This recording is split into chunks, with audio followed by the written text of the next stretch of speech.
everyone, and welcome to our webinar, The Do's and Don'ts of Device Deployment. Thanks for joining us.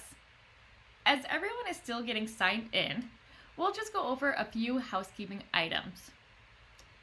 Please think of questions throughout the webinar and direct them to the Q&A section. We'll be answering them throughout and at the end of the webinar. This webinar will be recorded, and we will share the recording with you shortly after the webinar is finished. If we don't get to all of your questions, we'll follow up with you afterwards. Reaching out to info@jamf.com will also get you in contact with someone at Jamf quickly. In this session, we'll be going through 5 things you should and should not be doing in regards to device deployment. After this session, you will have all the knowledge you need to knock your next deployment out of the park. My name is Molly, and I am a part of the services team here at Jamf. I'll be walking you through the presentation today. Before we get started, here's a quick agenda of what we will be discussing today. For those of you new here, we'll start with an overview of Jamf, followed by the 5 things you should be doing in regards to device deployment, 5 things to avoid during device deployment, a quick recap, and additional resources. Before I dig in today, I want to start with a brief overview of who we are. Jamf helps organizations succeed with Apple. Jamf's Apple Enterprise Management Solutions are here to help organizations connect, manage, and protect Apple devices. In today's webinar, we'll be diving into many of the challenges the enterprise faces when it comes to securely connecting users to resources, efficiently managing devices and apps, and protecting data, devices, and privacy. We'll discuss solutions to those challenges with the combination of our 3 enterprise-focused products: Jamf Pro, Jamf Connect, and Jamf Protect. Let's start with some of the most common challenges we see today for organizations. Jamf helps more than 50,000 organizations manage 20 million Apple devices and counting. When the enterprise needs the world leader in Apple management, they turn to Jamf. The world's largest banks, tech companies, most valuable brands, and largest companies choose Jamf for Apple management. Finally, we have an exclusive focus on Apple and a history of providing same-day support for the new operating systems and services. This ensures end users can take advantage of new Apple capabilities the day they are available. Here, you can see our track record. Alright, now let's move on to what brings me here today. Starting with the 5 things you should be doing in regards to your device deployments. First thing we should be doing is enrolling into Apple School Apple Business Manager. Some of you may be asking, what is this Apple School Apple Business Manager? Well, let me tell you. Apple School Apple Business Manager is a web-based portal for IT administrators that provide you a fast and streamlined way to deploy Apple devices in your organization. There are 2 main pieces in the portal. First one is automated device enrollment. This is what allows you to automatically enroll devices that you have purchased from Apple or an authorized reseller into Jamf, simply by walking through the setup assistant. It's as easy as that. The second piece is volume purchasing, which allows you to purchase free or paid apps from the App Store and deploy them to your end user without requiring any Apple ID. That means no credentials from the end users is needed, which results in less user interaction and overall happier end users. So to recap, with Apple Business or Apple School Manager in place, from the time we purchase devices to the time they are in hands of our end users, simply by walking through the setup assistant, the devices will be managed and have the software they need. There is no step 3. It can be as easy as that. The second thing we should be doing is generating a software list. By figuring out what software the users need ahead of time, we'll empower the end users by giving them the technology they need to successfully perform their job. While you are generating your software list, there are some additional things you may want to consider aside from just the what software do my end users need. The first one being, have you ever installed a piece of software and received a prompt that looks like this? And then you must open security and privacy to allow that extension. Well, those are system extensions and they require the users to allow them in order for the software to be able to run. One thing as admins that we do not want is, one, the chance our users do not allow these extensions to run, because if they don't, then our software simply will not work. And two, we do not want additional prompts for our users. We want to make things as simple as possible to deploy software without user interaction. A solution we can put into place is to create a configuration profile that will automatically approve these extensions. That way, when we deploy our software, they're pre-approved, it can run, no extra interaction needed from the end users. Similarly, but slightly different, you may have seen a prompt like this when installing a piece of software. Those are related to Apple's Expanded Security Framework, Transparency, Consent, and Control, or TCC, where users must grant the app the access it needs in order for it to function properly. In the same fashion as extensions, if our users do not approve the prompts, the software may not work as desired. So we can also make life easier for our end users and deploy a Privacy Preferences Policy Control Profile, or PPPC, to automatically allow or deny apps access that they need. One great tool for building these profiles is the PPPC utility. With the PPPC utility, it allows you to easily build PPPC profiles. It's as simple as dragging the app you need into the tool, then choosing the app or service the app needs access to, and then building the profile to be able to deploy it to your end users. It's super simple. And if you're like, whoa, Molly, where do I download this awesome tool? You can find a link for that tool here. So the jamf.it/PPPC utility will bring you to the download to obtain this awesome tool. The last thing we will want to consider is the hardware we are deploying our software to, which brings me to the next slide. Our third thing we should be doing is having our hardware considerations. What type of hardware are the end users receiving? Are they using Macs with the traditional Intel processors?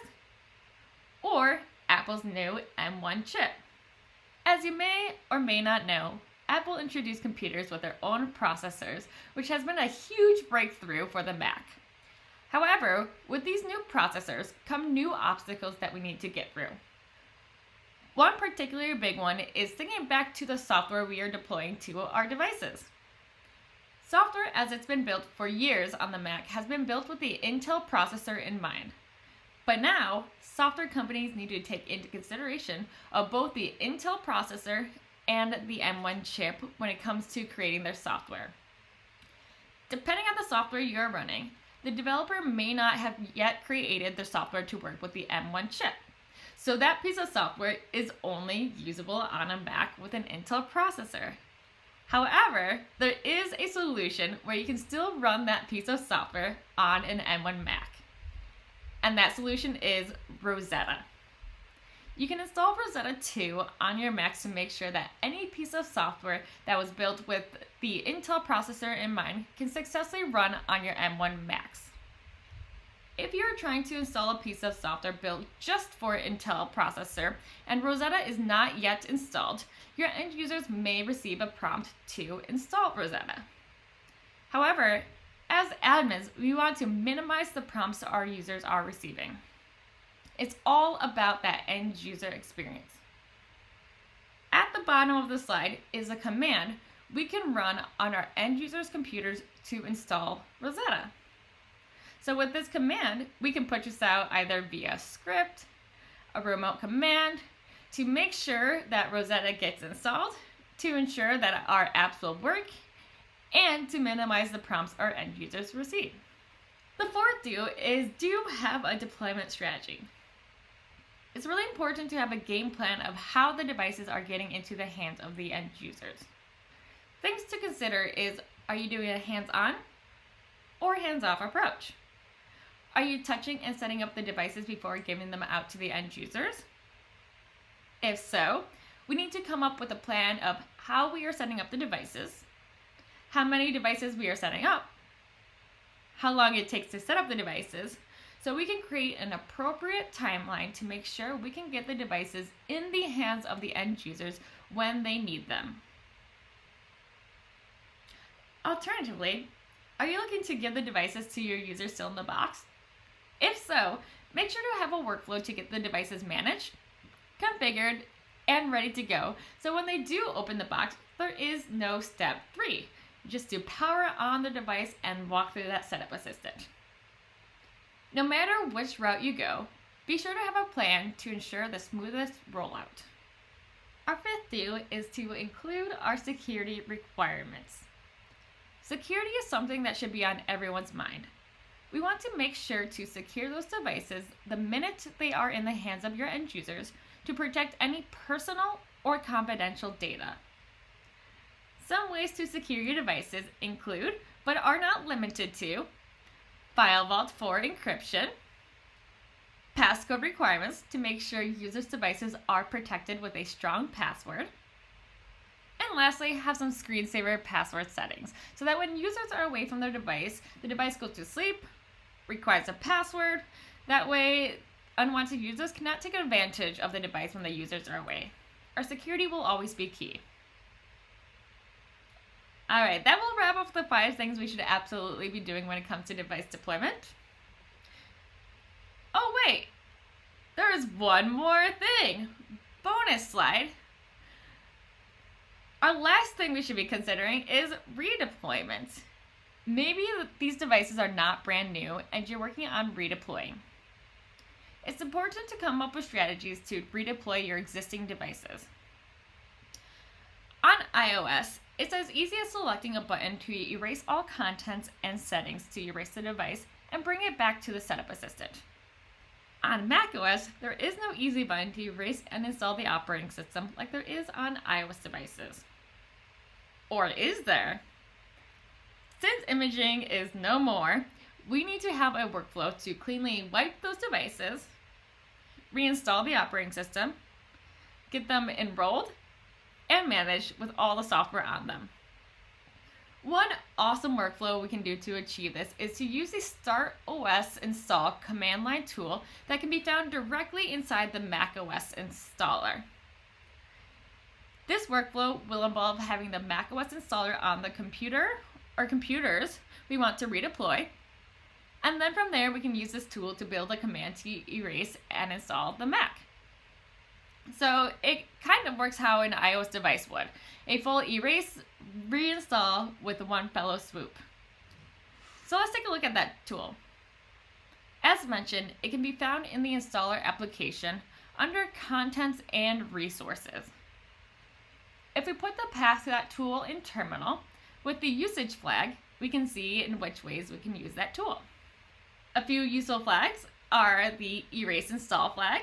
That is what does the magic. That's going to fully erase the drive, reinstall the OS. The agree to license flag. This will be required to fully automate that process. So essentially, it will automatically agree to that license so users aren't prompted to agree to it. Force quit apps. This will prevent running apps from hampering installation. And then lastly, new volume name. This is optional, but this can rename your Macintosh HD.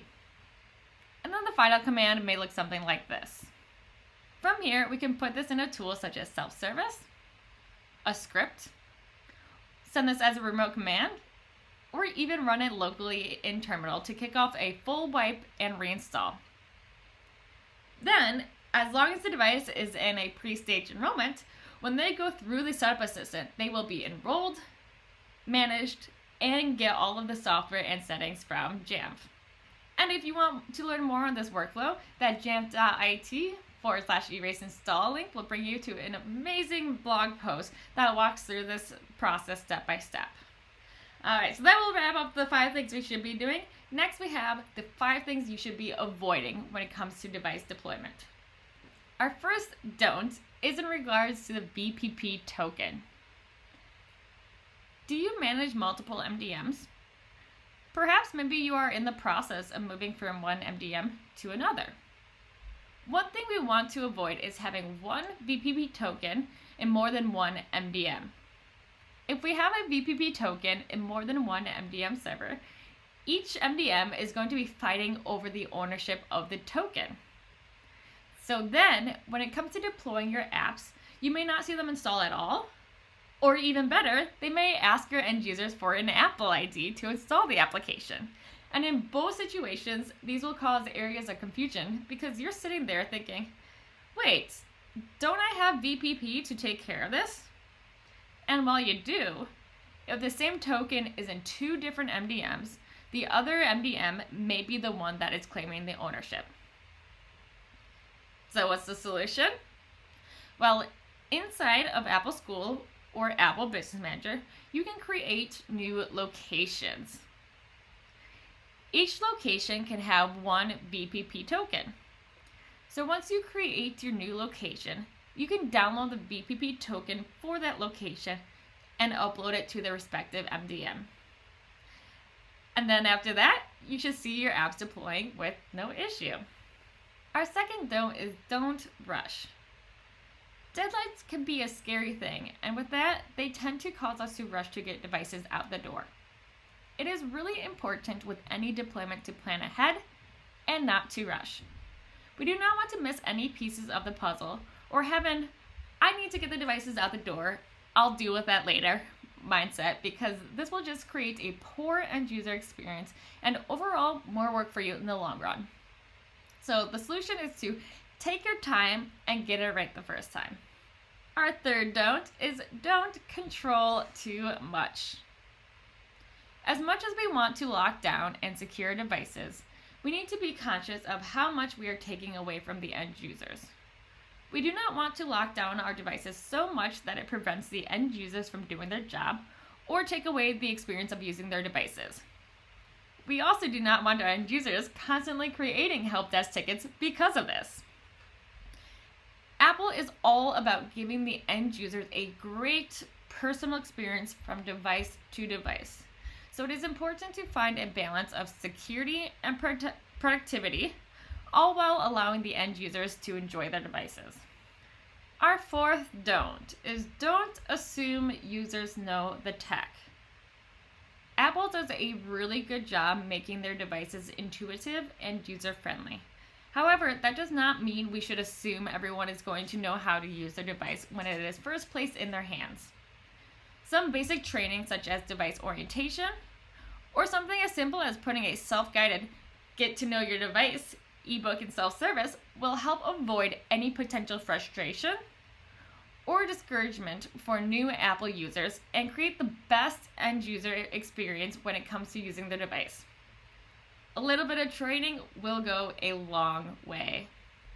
And lastly, do not skip testing. I cannot stress this one enough. Always test your deployments from start to finish. Make sure the devices properly get enrolled, software gets installed, we're receiving no funky prompts or anything is missing. As much as you want to get devices out the door, always test first. This will make sure your users have the best experience when they get their device. When it does come to testing, some best practices are to test amongst your different operating system versions and hardware versions, as one may differ from another. Start with a small staging group and then move bigger to prevent any potential larger downfalls. Test every update or change you make to your workflow, no matter how small the change was. And lastly, get someone else to test your workflow. Sometimes as we are building out workflows and testing, we tend to get stuck in our same mindset in the same flow. However, getting someone else to test your workflow may bring new ideas that you did not think of that could possibly make your current workflow more efficient. Teamwork always makes the dream work. And that will wrap up our do's and don'ts of device deployment. As a quick recap, do sign up for Apple Business, Apple School Manager. This will help you have your automated device enrollment, zero-touch enrollment, and our volume purchases to deploy those Apple apps without an Apple ID. Generate a software list to make sure that users have the software they need to successfully perform the jobs. Take hardware into consideration. Are you deploying out Macs with Intel processors, M1 chip? Do you need installed Rosetta? Come up with a deployment strategy. Are you doing a hands-on, hands-off approach? Secure your devices. And also have a redeployment strategy. Maybe these aren't new from out of the box. And our don'ts. Don't have one VPP token in many MDMs. Make different locations in Apple Business, Apple School Manager for each VPP token. Do not rush, take your time. Do not control too much, allow users to enjoy their devices. Do not assume users know the tech. And lastly, do not forget to test. And next we have our additional resources. Jamf also offers more to help you be successful. Our professional services offer on-location or remote services to customize Jamf for your environment. We also offer certification courses led by our training team, where you can become an expert in Jamf and widen your skill set. Finally, we have world-class support from Apple experts across the globe. We even offer 24/7 availability via our premium support packages. And of course, we are nothing without our customers, and that is proven with the Jamf Nation community. This online forum is home to over 100,000 Apple IT-focused individuals that learn from each other, discuss best practices, and have access to a wealth of resources and third-party tools. Go ahead and create a free account today to join in on the discussion. If you are ready to get started with Jamf, go ahead and scan that QR code. And if you still have any questions, feel free to reach out to us directly at info@jamf.com to get those answers.